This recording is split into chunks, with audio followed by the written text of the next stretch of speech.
tau.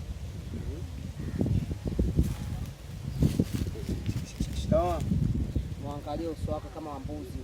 Kama mali chukua. Hivi nyinyi mmekosa kazi, si ndio? Yaani mmekaa kabisa mnamsikiliza huyu mjinga wa hichi kijiji. Nyinyi sasa msikilizeni, kaya sambazeni na nyinyi. Tauponza. Hasa wewe ni mbea sana na ninakuona kweli kweli. Unajifanya kama ndo taya hii kijiji, unasambaza habari mianga yote unaijua wewe ya hichi kijiji. Na kuona sana kofia yako kubwa msikiti usiojua wewe ni unasambaza umbea. Angalie kwanza pesi lake ile kama kanusulika kuliwa na mamba. Wewe mbona huna haya wewe? Hivyo utaoa kweli wewe? Na ukioa, huyo mkeo atakuwaje? Bado unafikiria mambo yetu. Mtoto mdogo umezaliwa, tunakuona sisi wewe.